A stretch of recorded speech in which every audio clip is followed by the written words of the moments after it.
ಮಂಡ್ಯದಲ್ಲಿ ಒಂದು ದಿನ ರ್ಯಾಂಡಮ್ ಮಿನಿ ಬ್ಲಾಗ್. ಫೈನಲಿ ಝೂಡಿಯೋ ಮಂಡ್ಯದಲ್ಲಿ ಓಪನ್ ಆಗಿದೆ. ಸೊ ನಾನು ನಮ್ಮಮ್ಮ ಮತ್ತು ನನ್ನ ತಂಗಿ ಹೋಗಿದ್ವಿ. ನನಗೆ ಯೂಶಲಾಗಿ ಝೂಡಿಯೋದಲ್ಲಿ ಬಟ್ಟೆಗಿಂತ ಫುಟ್ವೇರ್ ಕಲೆಕ್ಷನ್ಸ್ ಇಷ್ಟ ಆಗುತ್ತೆ. ಸೊ ಮೆನ್ಸ್ದು ವಿಮೆನ್ಸ್ದು ಇಬ್ಬರದು ಫುಟ್ವೇರ್ ಕಲೆಕ್ಷನ್ ಚೆನ್ನಾಗಿತ್ತು. ಮೇಕಪ್ ಸೆಕ್ಷನಿಗೆ ಹೋದ್ವಿ. 99 ರುಪೀಸ್ಗಿಂತ ಲಿಪ್ಸ್ಟಿಕ್ ಇತ್ತು, ಅದು ಕೂಡ ಚೆನ್ನಾಗಿತ್ತು. ಆ್ಯಂಡ್ ಸನ್ಸ್ಕ್ರೀನ್ ವೈಪ್ಸ್ ಅಂತ ಇತ್ತು 50 ರುಪೀಸ್ಗೆ, ಯೂನಿಕ್ ಅನಿಸ್ತು. ಈವನ್ ಸ್ನೀಕರ್ ವೈಪ್ಸ್ ಅಂತ ಇತ್ತು ಶೂಸ್ ಕ್ಲೀನ್ ಮಾಡ್ಕೊಳ್ಳೋಕ್ಕೆ, ಅದು 50 ರುಪೀಸ್ ವರ್ತ್ ಇತ್ತು.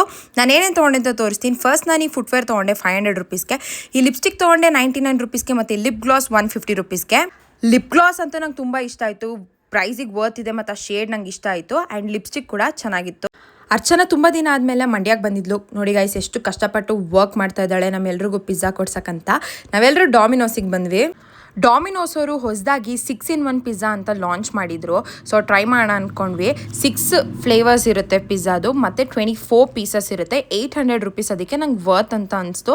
ಆ್ಯಂಡ್ ಟೇಸ್ಟ್ ಕೂಡ ತುಂಬ ಚೆನ್ನಾಗಿತ್ತು ಪಿಜ್ಜಾದು.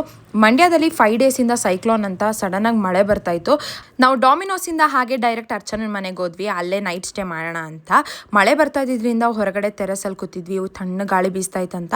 ಆಮೇಲೆ ಅರೌಂಡ್ 9:30 ಹಂಗೆ ಊಟ ಮಾಡ್ಕೊಂಡ್ವಿ. ಶಿವಾನಿ ಅಕ್ಕ ಚಾಕ್ಲೇಟ್ ಕೇಕ್ ತಂದಿದ್ರು ಅಂತ ಚಾಕ್ಲೇಟ್ ಕೇಕ್ ಕೊಟ್ಟರು, ಅದನ್ನ ತಿಂದು ಆಮೇಲೆ ಅವ್ರ ಮನೇಲಿ ಐಸ್ ಕ್ರೀಮ್ ಇತ್ತು. ಸೊ ಐಸ್ ಕ್ರೀಮ್ನ ಕೂಡ ತಿಂದು ಒಂದು 10:30 ಹಂಗೆ ಮಲ್ಕೊಳಕ್ಕೆ ಬಂದ್ವಿ. ನಾವು 3 ಜನ ಸಿಕ್ಕಿ ತುಂಬ ಟೈಮ್ ಆಗಿತ್ತು. ಸೊ ಮಾತಾಡ್ತಾ ಮಲ್ಕೊಂಡ್ವಿ.